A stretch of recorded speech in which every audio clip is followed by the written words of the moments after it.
Hey guys, welcome back to Making Finances Sexy.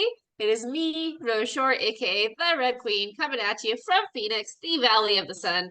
I'm a realtor here in the Valley, as well as a financial consultant and CEO of Chronica Luxury. It is my mission to help you build multiple streams of income, live your best life, and if you so choose, fire your boss, because who wants a good boss anyway? And of course, joining me is the lovely and talented Jessica Lay. Hey there, and again, welcome to Making Finances Sexy. I'm Jessica Lay, your Rent Rave owned realtor and certified instructor with the company 101 Financial. And it's my mission to help you transition from renting to homeownership, no matter your situation. I'm here to be your personal finance coach and first time homebuyer specialist. What? Ooh. And as it is the start of the year, we are talking taxes, tips and tricks that we use as business owners to make our taxes a little bit easier. Oh, yeah, making taxes sexy. Yes, I know a lot of people don't care for Uncle Sam, but we got to do it. we do. And you know what? It's something that if it's easy to manage, it's easy to deal with, it makes everything go a whole lot smoother and it makes us hate it way less. So, there are multiple programs out there. We are just going to cover the ones that we personally use because we personally use them and can talk about them. Oh yeah. I mean, I used to use TurboTax because I thought it was convenient, could do it from home and all that good stuff. Because an important thing with our taxes is you want to keep organized records and keeping all your receipts and tax related documents easily accessible. This helps maximize your deductions and credits and ensures compliance. And the great thing about TurboTax was having like each year saved right there in the app on my computer, and I Yeah, can pull up any year that I wanted to and have all the records. Super simple. that's awesome. Yeah, I've got all mine in a fireproof box. But I cheat. I got a guy. I was about to get So into that because now I have a person. It's kind of a lot nice. better, in my Yeah. opinion, to use somebody because I'd sit at the computer forever just trying to like go through each motion and whatnot. But like I found this past year, having my own tax lady really saved me time. And I actually feel like I got more out of it because when you talk with a professional, they know how to get the most out of your taxes. Yeah, it's kind of like why do you use a realtor, right? You use a realtor because we're familiar with the laws, we're familiar with all the little nuances. One thing we learned at Limitless, talking to some of the CPAs there are so many laws that the everyday person can use to make it to where we pay less taxes. And a lot of us don't know about them because why would we, right? Like, we don't, there's no reason for us to study the tax laws. But having someone on your side who understands the laws and the different little, not necessarily loopholes, but themes that you can tap into that you might not have known about, like definitely helps, especially when you're running a business.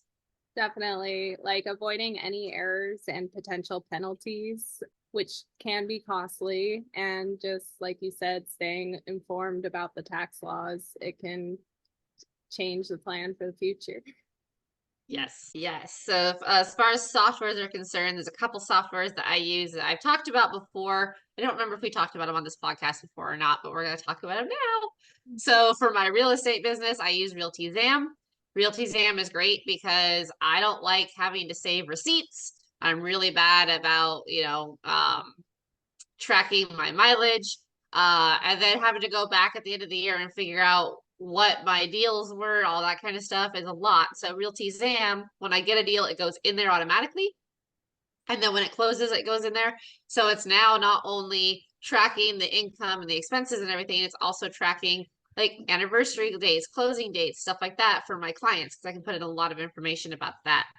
And then also, of course, your mileage, your internet can be, if you work from home like we do, we're a remote agency, that can be deducted from your taxes, at least a portion of it. So all of those things, I can just track it automatically. At the end of the year, I get a profit and loss report from the app. I print it with a detailed transaction note as well as all my digital receipts, and I send that to my guy. No, super simple. I use Stride. It's kind of the same concept, but I only use it for my mileage at the moment. I actually do a good job with my receipts. What I do is I take a picture of them on my phone and email it to myself, and then I have a little file in my email, like real estate expenses or 101 financial expenses, whatever, and just file it that way. It's pretty easy. Nice. Yeah, I do have a folder in my inbox for receipts. I also have multiple folders on my desktop for receipts for the year and everything else, just in case. But again, like digital tracking, right? Like you do the same thing I do. Like it's so much easier than having the box full of receipts and having to go through it or like give it to your tax guy and be like, "Hey, my Oh, phone." yeah. Whereas this, I can just be like, here it is, and if you can't find one, then I can just search it real fast on my computer and usually find it. Yeah. So again, guys, keeping organized. That's sexy. Oh yeah. And then for my LLC, I use Found Bank, which is great because they auto save based off of your income taxes or money that should go to taxes. And that's money that they will not let you spend. Well, you can turn it on to where they'll let you tap into it, but I just leave it off. So I have money set aside in there for taxes, which I'm not going to owe this year, most likely, but it's at least there and it does it automatically versus me having to figure out how much I need to put aside and then getting hit with a huge tax bill at the end of the year. So that's super convenient that it just automatically puts it aside to an account. And then it also does a profit and loss report. So it's a Schedule C, is what some people might know it by. But at the end of the year, it just emails that to me after I, click the information. I download it, and again, I send it to my guy. I can keep my receipts in there. I can keep basically whatever I want. In both of these programs, you can edit the categories and edit what the expenses are, what they would be considered, whether it be entertainment, meals, advertising, whatever it might be. And like I said, I send both of those things to my guy at the end of the year. And he's like, all right, cool, taxes for this, da, da, taxes for this, da, da, da. And it's done fairly quick and easy. So those are kind of the softwares that we use. Again, tips and tricks, like Jess said, stay organized. Like it's a pain, I know, to save your receipts or anything like that. But a lot of places nowadays, you can just email the receipt to you. Like anywhere that has like Apple Pay or the kiosk or anything like that, there's almost always an option to email the receipt. And you can just do that and choose one day a week or one day a month where anything that doesn't automatically go into that can be done, right? Like Realty Exam, you obviously have to input. You can schedule your recurring. You have to input other stuff manually. With Found, if you use the card or the account, it's automatically there. And you can actually link it to your personal account if you're just starting out, and you can pull your expenses from your personal account into your Found export so that it sees how much personal money was also going in. Now, of course, as you grow and start making a profit, you don't want to mingle personal and business. That is the fastest way to get you in trouble. But when you're starting out, when you're not making a profit, it's kind of expected that there's going to be some intermingling because unless you get a really big business loan from the beginning, you're funding the business yourself. So that's just one of the many ways that you can help stay organized. And then again, folders in your computer, label them appropriately. One thing that I did my first year that I will not do moving forward, I have not done moving forward, was I was just throwing the receipts into the folder and not labeling them, not renaming them. They were just PDF downloads.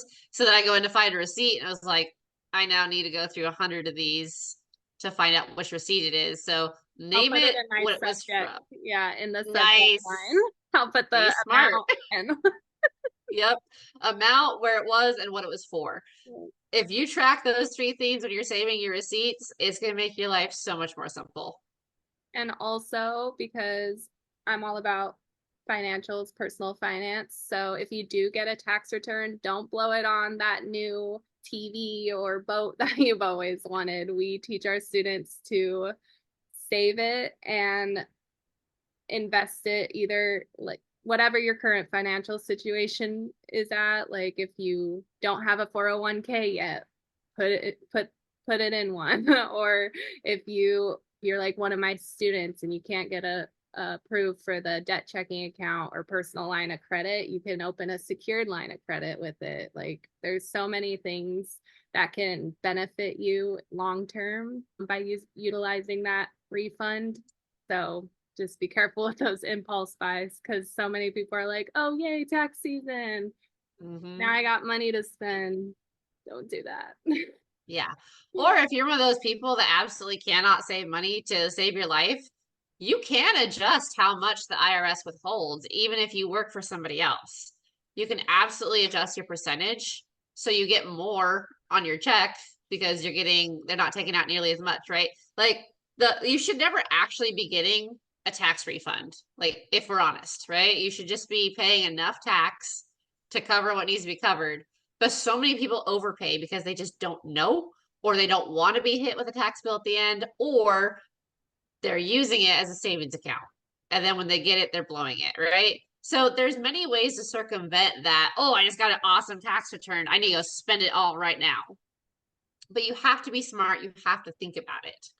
Yeah, definitely. And then a couple dates to know in Yes. regards to taxes. So in the United States, April 15th seems to be the deadline for filing our federal income tax return unless an extension is requested.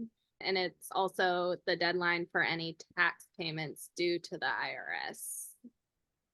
It can change though, so you want to just look on the IRS website if there's ever any changes to the date, but holidays, weekends, if the 15th falls on that, it could be pushed. So you just want to stay informed that way. Yeah. And remember, the IRS is most likely not going to email you. So if you get an email from the IRS, don't open it. Just delete it and let it go, because that's how a lot of scammers were getting people for a while, was emailing them saying like, oh, this is the IRS, we have your return, we just need to know where to send it, and then people were sending their bank account information. That's like with Terrible. title companies and escrow companies. You call them, make sure that it's them, and then send Or your. call your tax guy, which is what I did. Like I called my tax guy and I was like, did I give you an email address to give the IRS? He was like, no, don't open it. Which Yeah, thankfully I didn't. I'm glad it wasn't either. And then October 15th is the deadline if you do file for an extension for your federal income tax return. And for businesses, the tax filing deadlines can vary based on the type of business entity and the fiscal year. But the deadlines can include April 15th as well as March 15th as a deadline for filing tax returns for 5 corporations and partnerships. Yes. Love it. And of course, W-2s, if you do work for somebody else, they're usually ready by the end of January. If you haven't got them by mid-February, that's when you really need to be asking about them. But a lot of them now are also electronic. So make sure if you've signed up for electronic W-2s that you're checking the email that it's attached to. And again, making sure it's an email from your company and not some scammer. The thing to keep in mind this year as well is they did just change some LLC laws because they're finally cracking down on shell companies and shell corporations and out of country people holding LLCs in America. So if you do have an LLC, you are going to be required to send in your identification. So your driver's license, passport, whatever it might be, which your tax guy should be able to help you with if you have a tax guy. Because they're, like I said, they're starting to crack down on, okay, well, we have all these LLCs, but are they actual real businesses or not? So keep that in mind if you're doing shady stuff. Oh, Or even if you're not, right? And I believe it's after the deadline, which is the end of the year, it's a $500 a day fine for them not having that. So definitely don't want to get slapped with that on top of a high tax bill at the start of next year. So get your stuff in order and get it sent to the right people. that's good to know because I don't have an LLC yet. I need to get one. I touched a little bit on extensions, so maybe we should tell the people how to get an extension if they ever need an extension. If you're last minute, that happened to me last year. I was a little bit too last minute, and April 15th came a lot sooner than I wanted it to. If you are going through a entity like H&R Block or like a person, it's pretty easy. You can call them and get that sorted out just over the phone and pay like $50 or whatever the fee is at the time for the extension and scheduling. Yeah, I had to file for an extension this last year too. And like I said, I had a guy, so he did it. But yeah, it definitely I believe there's a deadline of when you can file for the extension as well. So if you know you're gonna need an extension or if you think you're gonna need an extension, definitely be on top of that. Yeah, it's typically when our taxes are due, so that April 15th. So before, by then, you're good to extend, and you get 6 months from there with your extension. And but it doesn't extend the deadline for paying any taxes owed. So that's when you mentioned having the money set aside just in case. That is a very good tip for everybody. If you expect to owe anything, make sure you have it set aside and ready to pay it. Yeah, and if you don't, there are payment plan options they'll usually give you as well. One of the things that I used to do was estimated quarterly taxes. So if I ever, because for the first 10 years that I filed, I owed every time, just because of the way the LLC was structured. But what we did was started paying estimated quarterly taxes. So at the end of the year, I didn't get hit with a massive bill. And so that's something to definitely look into if you think you're going to end up owing and you want to get ahead of it. The other thing you can do is if you're still working a W-2 job on top of having an LLC, what you can do is, again, adjust the rate of taxes being held out of your check and adjust it up, right? So have them withhold 5% instead of 2%, which sounds like a lot, but again, if you're building a business and you have the capital, you probably deal with, budgeting for the lower amount. And then the taxes that from your job are going to offset the taxes you might owe from your LLC. Now, if you're owing taxes from your LLC, you're probably okay. You probably have the money. But again, if you don't, you probably don't have a W-2 job. But if you do, these are all little things that you can do to kind of help offset that and make sure at the end of the year you're not just getting slammed by the government. And take advantage, like if you are your own business, like take advantage of those deductions. Make sure Yeah. you're writing hot, like for us in real estate, we can write off our lunches when we take our clients. We can write off our office supplies, internet, and consult a professional and make sure you are deducting the correct things for your business. Yeah, for sure. There's a lot of stuff that like I can deduct that I don't like, and I know this, and I'm Credit. fine with it, obviously. But when I started my online marketing LLC, I didn't know what was deductible, what wasn't, so I just put everything in, and that was one of the reasons I ended up with an extension because my tax professional was like, "I'm not sure you can write this off," and I was like, "Look, dude, you're the expert. You tell me. If I can't, then take it out. I don't know. I'm just." Adding everything that I've heard I can write off or that I thought I could write off. Like, it's not going to hurt my feelings if you tell me I can't write it off. Yep. So, and again, but that's why I had a professional, right? And that's what can stop you from being audited or not is, they'll know what's right, what you can write off, what you can't. Because if you start writing off too much stuff and the government, looks at it, then you're probably going to get audited, which is a whole nightmare anyway, right? And it's just a hassle you don't want to deal with. So that's why it's really important to either have everything very crystal clear and know for a fact that you know the laws in and out, or hire somebody who that is their entire job. Yeah, that's exactly why I left TurboTax. TurboTax was great when I was just a W-2 employee, and like back in the automotive industry, I could write off my tools when I was in school. Like that's another thing. If you're in education, you can definitely get some credit back for that and whatnot. But once you start your own business, it gets a little murky, the water. And I Yeah. didn't want to like you end up getting audited and things are wrong. So definitely consulting a professional this past year was really great. And now I feel more secure and safe in the tax Yeah. world. Yeah, mine have changed a little bit this year because I got rid of the Volt to get the Jeep, which was a bigger car for the dogs. Yeah. Um, my dogs outgrew my car. But we also switched brokerages, right? So that all kind of fell in line at the same time. So Whereas the Volt, I was writing off every year because it was a branded vehicle. It was my, real estate vehicle. My new one's not branded because the door magnet I had was branded specifically for our old brokerage. So I can't have it on my car because I'm technically out of compliance at that point. So I'm not writing my car off this year. I'm tracking the mileage because that's how the law is. If I'd ordered a new door magnet, I could write off the whole car. But even knowing little nuances like that are things that you may or may not know. And if you don't know, then again, consult a tax professional. Like, there's a reason that CPAs can make a ton of money, and it's because they make a ton of money by saving businesses a ton of money.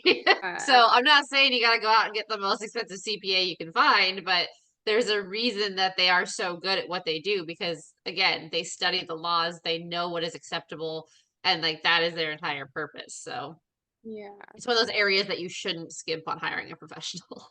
definitely. And one thing that I learned, I didn't really understand the difference between tax deductions and tax credits, so I looked it up. A deduction actually reduces the amount of your income that is subject to taxation, which in turn lowers your overall tax liability. Common deductions include those for mortgage interest, charitable contributions, and certain medical expenses, is what I found. And then a tax credit directly reduces the amount of tax you owe. It is a dollar for dollar reduction in the actual amount of tax you are required to pay. For example, if you owe $1,000 in taxes and have a $500 tax credit, your tax bill is reduced to $500. Yep. Yeah, so basically this happened to me too. So if at the end of the year you get a return and you're like, well, I don't know what next year's going to look like, so credit that return to next year's taxes. And then you overpay, you're going to get, whatever back for the next year. But say you don't overpay. So like last year, I think it was $800 that we credited to my taxes. If I owed 1,000, I would have only owed 200. And that's one way you can get a tax credit, is by doing that. Or if you overpay on your quarterly estimated taxes, that's the way that you can have a tax credit. Cool. Well, and either way, they help lower your liability, but they just work in a little bit different ways. Yeah. Taxes, gotta love them. Oh, yeah.